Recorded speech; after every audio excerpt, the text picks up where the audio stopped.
Okay, now check. We're assuming it's running because we can't tell. Yeah, Okay, there, I see it. the It's live. indicator is not there. Occasional bugs in our restream live. You want to make the thumbnail na? Okay.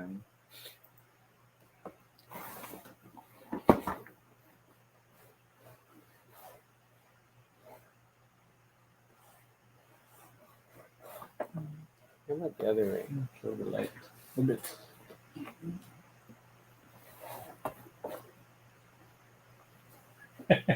That was not a bit.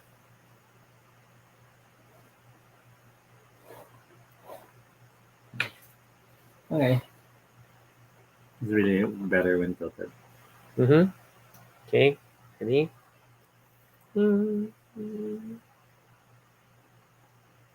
That's enough stupidity. All right. I'm very worried about this pedestal you have created for yourself. I guess we can officially start in a few more minutes. Yeah. So, for those who are new and are watching this in the future, this is a recorded live stream. So, the real stuff is going to happen in another 1 to 2 minutes. So you may want to skip ahead or listen to us prattle as we wait for people to join, because live streams are all about building an audience. Boom, boom, boom, boom, boom. Okay, sharing our link.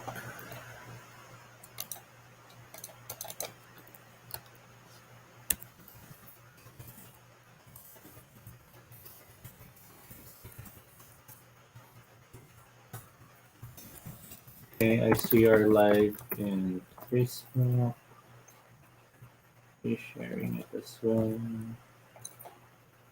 Excuse me. Sorry, we were gone for a while. We didn't mean to skip Friday, but then we were out. So we just a surprise in itself, I know. Mhm. And we had a decent time and stayed out longer than Oh expected. my gosh! So we wore this shirt last episode. Oops. It is the same shirt we wore last episode. Because you like this shirt. I was thinking we had worn it recently. I didn't realize it was that recent. I didn't realize it was that recent either. Because I was thinking, Time to space cause we warp. saved the TARDIS for Friday and we weren't able to push through on Yes, Friday. and we're saving it again for Friday. So we'll see. Okay, that makes sense. As much as anything can make sense. Well, it's gonna be Thursday, not Friday. Yes, Thursday this week. Okay, maybe I can kill the brightness by one step. Oh. What is Dized? Sorry, I'm looking at an announcement from Portal Games that is announcing that Robinson Crusoe Diced app will release on Android, iOS, and PC. It is a stunning tutorial for Robinson Crusoe that we promised during the Game Found campaign. So today is the Diced releases. Tuesday is strategy tips for Robinson. Wednesday is an article about designing Robinson. Thursday is a showcase of prototype photos of Robinson Crusoe. Oh my god! And Friday is a new blog post at Board Games that Tell Stories. And then, of course, they're still publishing a vlog every day on the YouTube channel. They are giving away one copy of Robinson Crusoe, and if you have it already, instead of the game, you receive one expansion and a T-shirt. To enter the giveaway, comment below your favorite character to play Robinson Crusoe. Oh, So Diced is smart tutorials for tabletop games. oh, it's really just tutorials. So yeah, Paleo has a tutorial. Robinson Crusoe has a tutorial. Okay, that's cool. You want to bring the lighting back, or you're okay with this? Because you want to focus the game. Yeah, it allows the game to be most clear. I guess It- that burns it. Yeah, it's just. Oop. Wah, wah. We super love Robinson Crusoe. We already have an episode about Robinson Crusoe. Mhm. We are waiting for the new edition Mhm. because Portal has been re-releasing every single game they've done. Um, but also because of the Book of Adventures and other fun things. So yeah, that would be really cool. So we're excited. So as we wait and think about it, gosh, what would be your favorite character in Robinson Crusoe?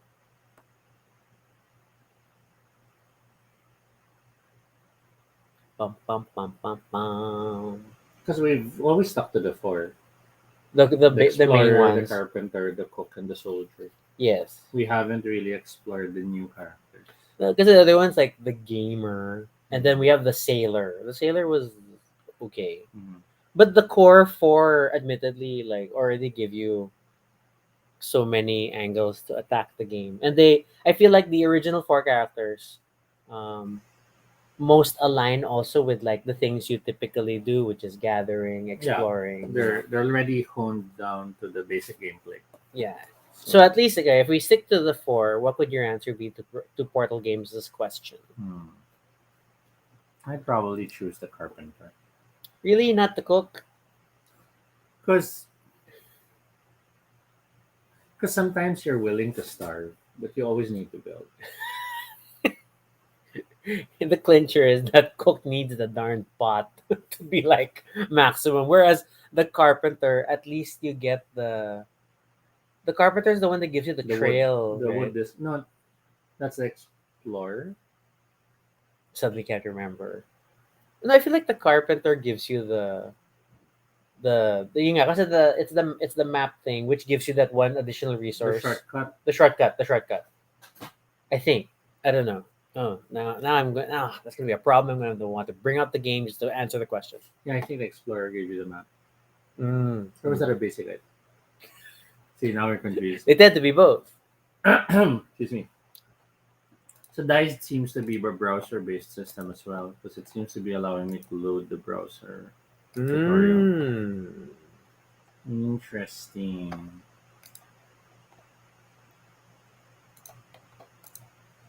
Okay, it was 56 MB to load the Robinson Crusoe tutorial. Ooh, ooh, that's a lot. Yeah. Okay. Well, while that loads, we should probably get started. So I'm going to play the intro, and then we'll talk about a totally different game by an entirely different publisher and development team. No relation. All right, here we go.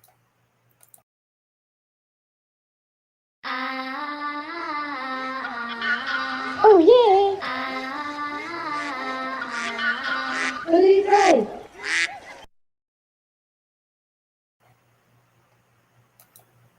Hey everyone, this is Toby. And this is Rocky. What? Hey everyone. What? We're supposed to be doing a show, so we want to make it welcoming. It's just a little different from how you usually do it. So these things I always notice these things. And this is Rocky. So yeah, I lost my script. Welcome to Baduy Pride, the place on the internet where we do whatever we want. Our little space on See, the I internet. You messed me up, so I got messed up too. This is completely unscripted and not entirely accurate, but at least it's honest. Join us as we talk about everything and anything random live. And if it's not your first time here, thank you so much for joining us again. Today, it's a Monday. We apologize for not being around last Friday. We had some personal stuff we had to handle. So we're just moving on.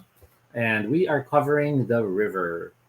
Which has no relation to our Doctor Who theme, except That's that true. except there is also a river there. Ha ha ha ha ha! And I wanted to flow into this river. Okay. The River is a game by Days of Wonder released 2018. It allows 2 to 4 players play in a game where you are pioneers hoping to create the best, I guess you could say, settlement or setup in the limited number of rounds that the game allows. I will risk reading the names of the designers. So the designer credit goes to Sébastien, Pauchon, and Ismaël Perrin, with art by Andrew Bosley. Sébastien Pauchon is known for many other games, such as I had that earlier. I lost it here. Jaipur. Jamaica, um, um, and a bunch of others. Whereas Ismaël is pretty new with only River and Kauai as the games he has. I am impressed that there is a game called Kauai, and then I wonder if we should get it for Flip. All right. So The game has multiple language versions that are out and no expansions. It has you using tile placement, worker placement, and in some ways tries to embrace the theme of exploration and resource management. and it supports 2 to 4 players. There is Mhm. no official solo mode. Mhm. And the box or the Board Game Geek rates it as playable within 30 to 45 minutes. And my gosh, they're not kidding. Mhm. This is it's a fairly tight, short worker placement game. It surprised me in that regard. It's not the most complex game we've ever played, but it's nice for like uh, in the middle of things. It's not too crunchy, but then it still has that feel. But anyway, so let's dig into the game, which is weird because it's a river. So should we swim into the river, or should we bail water from the So river? the game comes with your manual. The manual as well has an appendix because the game does have certain tiles which may require additional information. I felt the manual was actually pretty helpful. I mean, because it was fairly straightforward. Okay. Game comes with a board, which is unlike most boards, a horizontally aligned board. The board has two sides, one for 2 to 3 players, two players, and the other side for 3 to 4 players. As you can see, the board is interestingly illustrated. Almost gives you feels of Ryan Laucat's art style. It's just funny that it's a game primarily about a river, but we just happen to be in an area that's next to several small islands Mhm. of different resources. There The, are the four, narrative doesn't hold up. There are 4 player boards, each one for one of the 4 player colors. They are double sided as well as they allow you different setups depending on the number of players. Mm-hmm. And then inside you have a interestingly prepared, um, I guess you could say, box that allows for storage in nicely compacted areas. This is one of the better inserts I've seen in a while, and I say this after having just played Lost Ruins of Arnak, which supports the classic tradition of dump everything in. So and it work. I think it's not super secure like Lords of Waterdeep's insert feels secure until you stand it up. Yeah. So but this actually holds up pretty well. Okay. So as mentioned, it's a tile placement game. You do have your tiles, which represent your little developments for the river, and we'll kind of dig into what that means in a bit. You have your first player token, which is that of a boat. It's a boat. You have your little boat tokens, which each player has to place their meeples and That keep. which have felt very extra. Yeah, not really necessary. You have your cardboard tokens for victory points, which is all little dependent on who gets to build certain structures first. Mm-hmm. You have your deck of cards, of course. And then you have your hefty bag of different meeples, which is a mix of your player tokens and resources. And they went for a distinct meeple design that's a little taller than your standard Carcassonne meeple. But it gets the same feels. So it's the meeples, the resources, everything's wood. So that's cool. Yeah. So you have wood that appears not like the usual blocks of wood, Actually, but as small piles. right? And it's always tempting to try to make stacks of them, but if it's too slippery, yeah. Even their stone is different from your standard. I dare say standard. Like if you played games like Caverna, then you know that shape of stone that you keep seeing. So that's different. Even their brick. Their bricks look like small bricks with slightly rounded edges. I raise it. Brick, And then you have turkeys. which represents food. Yes. And it's a pioneering game, but pioneering in the sense of expanding out to the west, I guess. If this was a more of an American narrative, I'm not super clear actually on where this Mhm. game is supposed to take place, and I don't think they really plan to set that up. And then officially they are not meeples because of their shape, Yes, but we call them meeples anyway. because we're board game people, and every wooden person is a meeple. Okay. I just realized now that even the inner sides of the box, Yeah. depict the different uh, land types, which is kind of cool. So there you see mountain, plain, and then that's a cool little detail. So the land types are one of the first things that you probably have to realize about this game. The tiles come in different land types. You could see here, this one is a light green plane that shows a point in the area. This one's redder. And then you Ooh. have others which represent This other has land types. trees.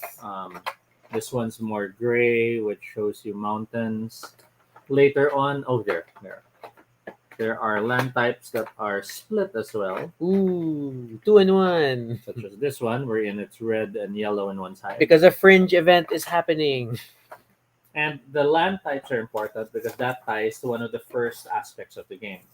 As mentioned, each player has a player board which has its own river. When you build tiles, you must place them following the river in the sequence as provided by the river. There are areas which you could see show icons. The icons range from the warehouses, which allow you to store resources, such as this one, or they can be resources, such as this one, which are the number of resources you claim when you move to a certain space on the board to collect that specific resource. Which is an interesting mechanic. We'll get into that further. And that makes you now realize that whenever you place tiles, you have to decide whether you're willing to simply play something that adds more resources for you later on. So this one adds more stone in a warehouse. Or later, when you are forced to cover areas considering the first two were filled up, do you cover the stone giving one with something that gives other resources? Or do you try to be smart and still cover it with something that gives stone? That way you don't lose the benefit, as this, for example. The tiles are important because um, tile laying gives you points at the end of the game. If you make if you make a column of the same land type, you get points.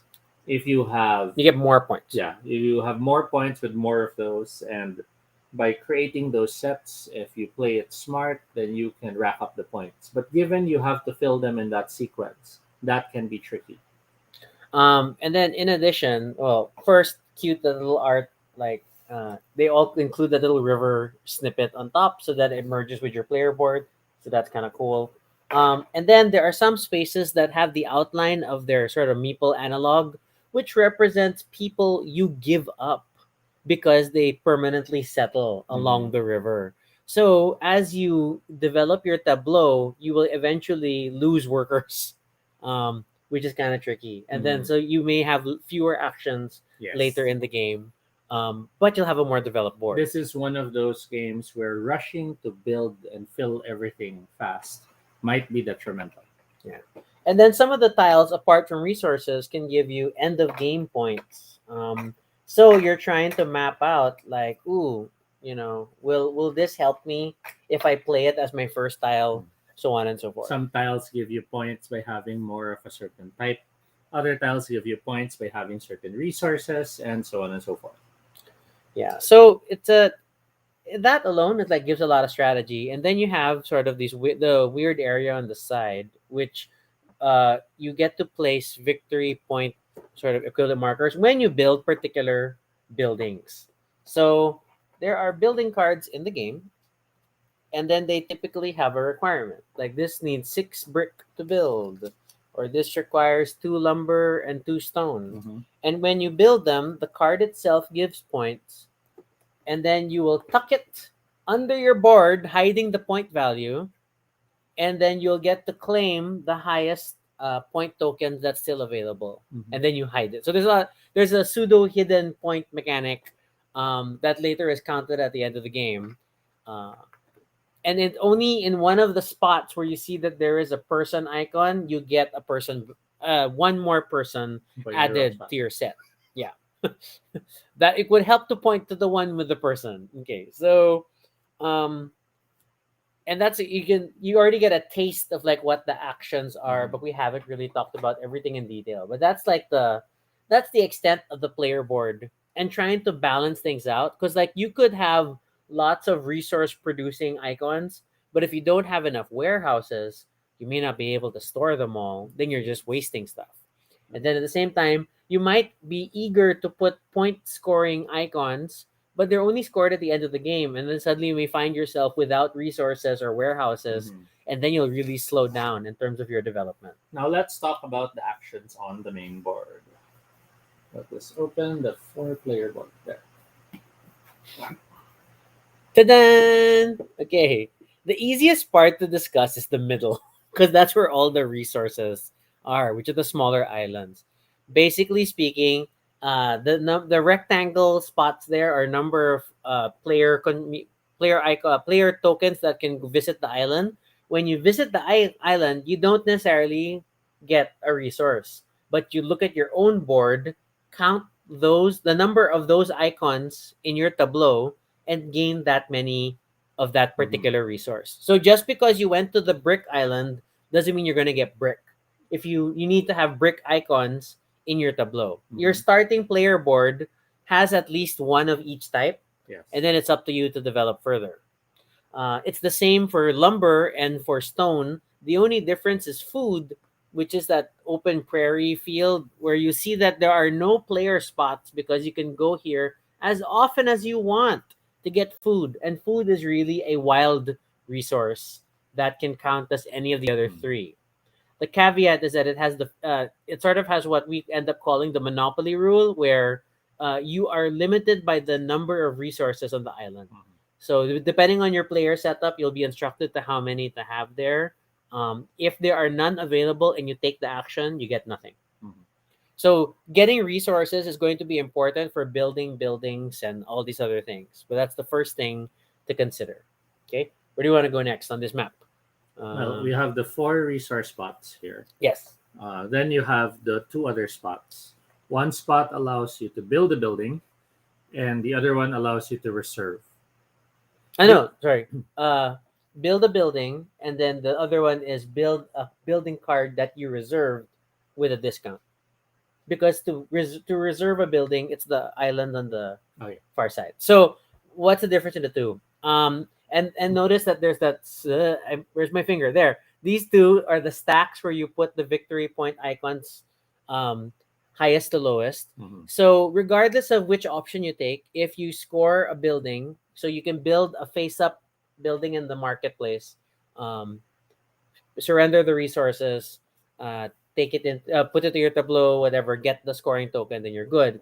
The other one is that if you had reserved it, you get to pay with a discount, which is helpful because you save, but at the same time, it becomes two actions to build a building instead of one. So it's a good trade off And then on the 3-4 player board, you have the first player token to take the first option. player. Yeah.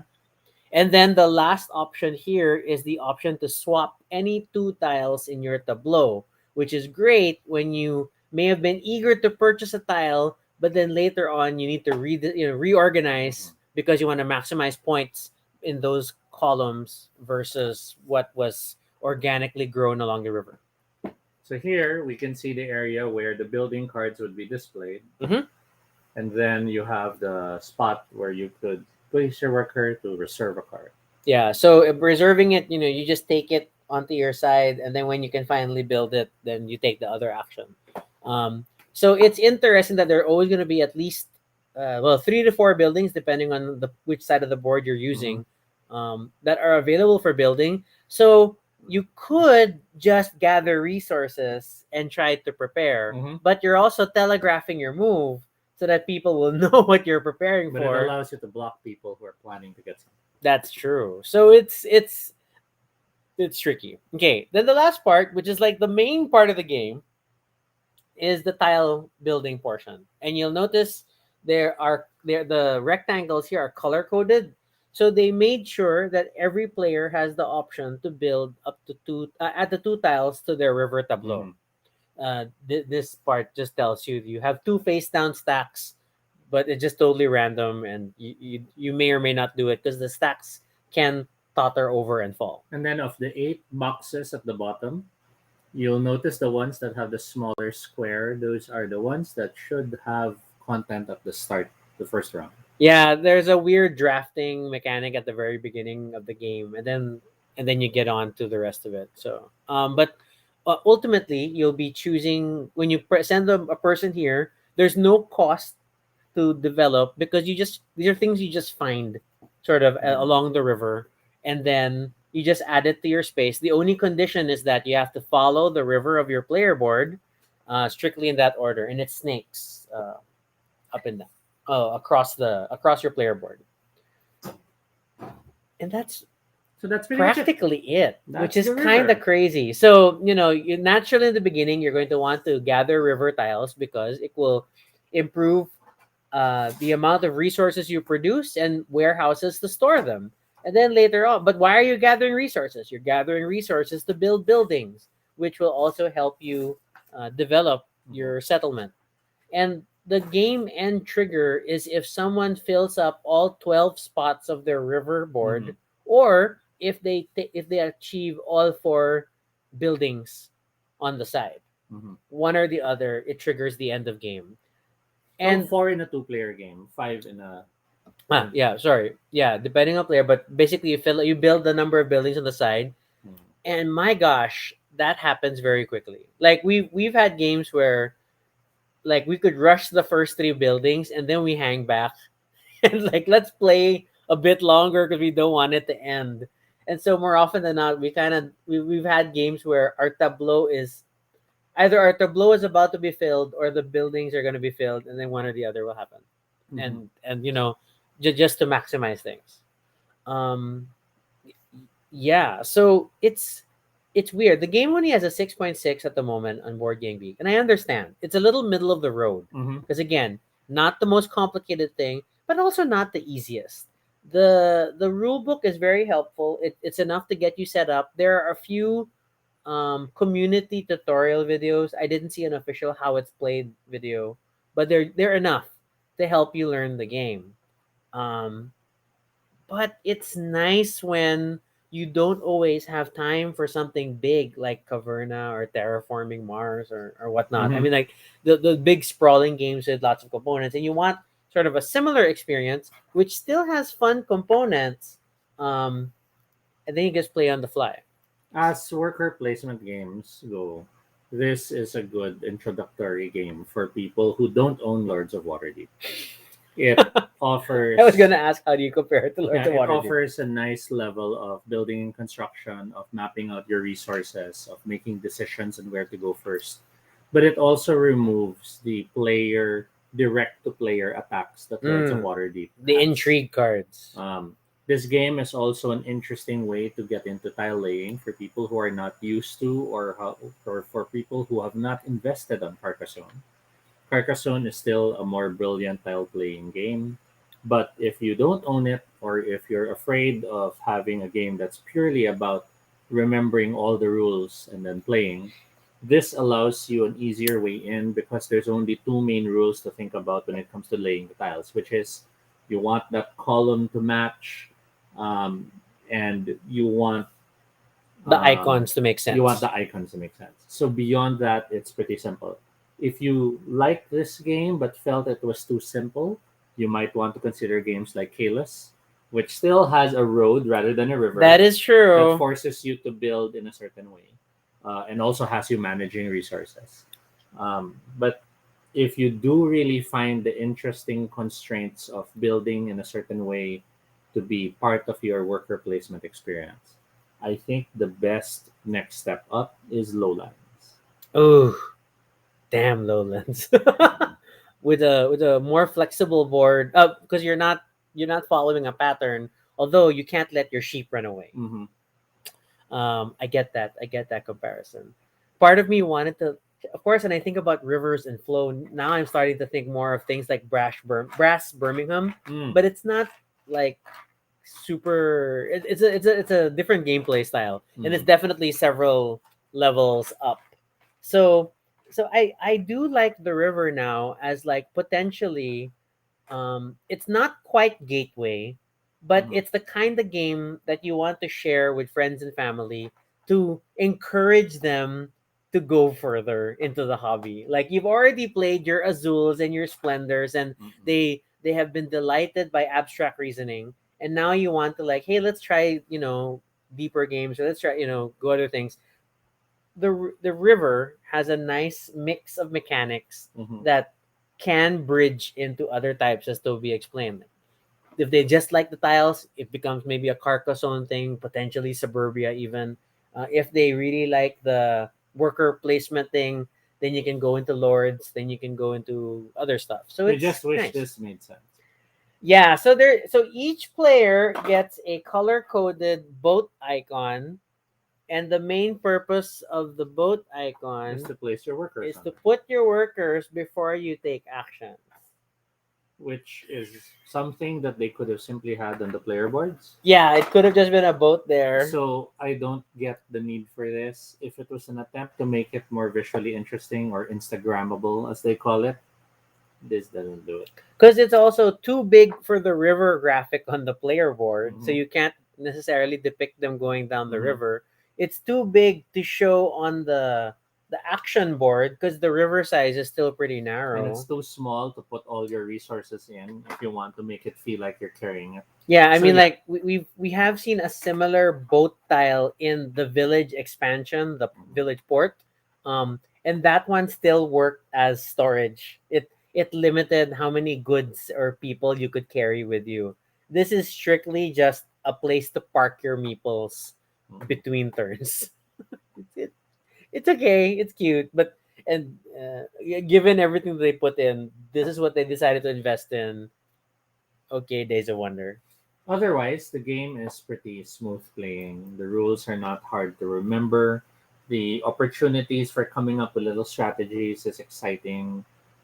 It's not unlikely to end up feeling like you've uncovered most of the possible stratagems after a Mhm. few plays. But since the tile and the cards are random in terms of what comes out per game, oops, turkey flying, turkey flying. Yeah, I And th- then I can the definitely feel that this will fall under the lighter side of the spectrum for most gamers. despite the very prominent people on the box art, actually all the other graphics are just buildings. Yeah. So it amuses me that everything else is buildings or the very basic iconography on the tiles, which match the meeple, the token shapes. So it's a decent design. It's not the most exciting one. Mhm. I still get a little confused between what I can only call the prairie land, which is more yellow, versus like the grassland, Mhm. which is more green. The color differences are very minimal, um, which is it adds complexity, unintentional visual complexity. Versus like, oh, and then the forest is also a similar color as the grasslands, but it just has trees.